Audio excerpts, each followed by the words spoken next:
गुरु प्यारी साध संगत जी, राधा स्वामी जी।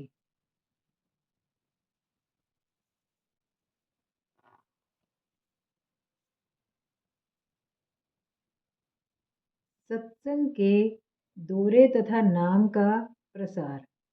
सन 1910 में हजूर जी के सत्संग शुरू करने से पहले पंजाब की ये हालत थी कि यहाँ असली रूहानियत का लोप हो चुका था। गुरु नानक साहिब के शब्द मार्ग की शिक्षा का असर कम हो गया था। उनके बताए हुए अभ्यास के मार्ग और परमात्मा की प्राप्ति के मकसद को लोग भूल चुके थे। गुरु साहिबान द्वारा दिखाए गए सुरत शब्द योग के मार्ग और 5 नाम के भेद का जानकर कोई ना मिलता था। अनेक विद्वान सिख भी श्री गुरु ग्रंथ साहिब की शिक्षा को वेदांत और योग के साथ मिलाने में बड़ाई समझते थे। कोई गुरु साहिबान को वेदांती मानता तो कोई उन्हें योग मार्ग का अनुयायी समझता। कोई कोई तो उन्हें देवी देवताओं के उपासक बताते। संत मत के जिस मूल सिद्धांत की स्थापना करने के लिए गुरु अर्जुन देव जी ने अपना पूरा जीवन बिता दिया और खुद अपने उदाहरण द्वारा जिस असलियत को साबित करने के लिए अपनी जान तक कुर्बान कर दी, उसकी ही जड़ पर कुल्हाड़ी चलनी शुरू हो गई थी। गुरु अर्जुन देव जी तो पुकार पुकार कर फरमाते रहे, मत को परम भूले संसार, गुरबिन कोय न उतरस पार, तथा बिन गुरु दाते कोय न पाए, लख कोटि जे कर्म कमाए। लेकिन जो उनकी स्पष्ट शिक्षा है कि गुरु के बिना कोई मुक्ति प्राप्त नहीं कर सकता, इसके बावजूद लोग गुरु धारण करने के विरुद्ध हो गए थे। गुरु भक्ति और शब्द अभ्यास का कोई नाम तक न जानता था। अंग्रेजी शिक्षा के प्रभाव से पढ़े लिखे युवक नास्तिकता और भौतिकता की ओर खींचे जा रहे थे। कई लोग धर्म की ओर से मुख मोड़ रहे थे और परमात्मा से विश्वास उठ रहा था। जिस प्रकार वर्षा से पहले आकाश पर काले घने बादल छा जाते हैं, उसी प्रकार पंजाब के लोग गुरु साहिबान की शिक्षा को भूलकर बाह्यमुखी क्रियाओं में उलझ गए।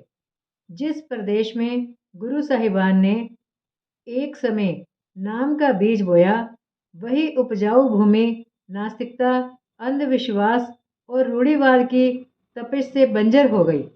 हजूर महाराज जी उसे अपनी दया मेहर से सत्संग रूपी अमृत से सींचकर फिर से उपजाऊ बनाने में जुट गए।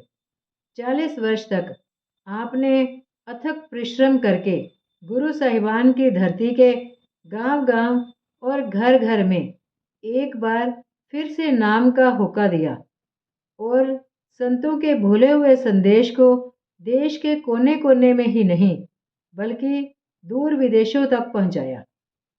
हजूर जी ने सन 1910 से ही डेरे के आसपास के स्थानों में तथा वर्तमान पाकिस्तान के पहाड़ी इलाकों में सत्संग के लिए दौरे करने शुरू कर दिए। हालांकि उन शुरू के दिनों में हजूर जी का अधिकांश समय डेरे के निर्माण कार्यों और व्यवस्था आदि में लगता रहा, परंतु आपको जब भी समय मिलता सत्संग के लिए बाहर अवश्य जाते। उन दिनों अमृतसर में केवल 4-5, जलंधर में 5 या 6 और कपूरथला में 3 सत्संगी थे। यही हाल पंजाब के दूसरे शहरों और गांवों का था। अमृतसर, जलंधर, लुधियाना, अंबाला, लाहौर आदि स्थानों में जब हजूर जी पधारते तो किसी सत्संगी के घर में सत्संग होता था। गुरबानी का पाठ तो पंजाब के घर घर में होता था, लेकिन वाणी के वास्तविक अर्थ की जानकारी किसी को ना थी। जब हजूर महाराज जी ने गुरबानी से शब्द लेकर नाम, शब्द और देह स्वरूप सदगुरु की महिमा समझानी शुरू की तो लोग आश्चर्य से पूछने लगे कि क्या इतने दिनों से हम जिस वाणी को पढ़ रहे थे उसका असली अर्थ ये है। कई विद्वान सिख हजूर जी से बहस करने आते। कुछ लोग तो यहाँ तक कहते कि जी आपने जो शब्द लिया है वह श्री गुरु ग्रंथ साहिब में है ही नहीं। हजूर जी उन्हें बड़ी नम्रता और मिठास के साथ समझाते। श्री गुरु ग्रंथ साहिब में से शब्द निकाल कर बताते। कई बार श्री गुरु ग्रंथ साहिब का 200 बार पाठ कर चुके लोग हजूर जी के पास आते और कहते कि शब्द का अर्थ तो वे वचन हैं जो गुरु साहिबान ने अपने मुख से फरमाए हैं। हजूर जी उन्हें गुरु ग्रंथ साहिब में से उदाहरण देके समझाते कि जिस शब्द के द्वारा उत्पत्ति और प्रलय होती है, जो शब्द यानी नाम खंडों ब्रह्मांडों को आधार दे रहा है, वह कोई लिखने पढ़ने या बोलने में आ सकने वाला लफ्ज नहीं है। हजूर जी का समझाने का ढंग इतना स्पष्ट होता था कि उन लोगों की तसल्ली हो जाती। एक बार राम सिंह नामक एक वृद्ध सिख हजूर जी से मिला और बोला कि उसने 800 बार श्री गुरु ग्रंथ साहिब का पूरा पाठ किया है। हजूर जी ने कहा, भाई साहब मैं आपकी इज्जत करता हूँ, लेकिन ये बताइए कि कभी रूह अंदर गई, अंदर प्रकाश हुआ? वह बोला नहीं। जब हजूर एबटाबाद, पेशावर, रावलपिंडी आदि शहरों में पधारते तो आपके सत्संग में सिख, आर्य समाजी, वेदांती, मुसलमान आदि सभी धर्मों के अनुयायी आते थे। हजूर जी सबसे प्रेम के साथ मिलते और उनकी इज्जत करते।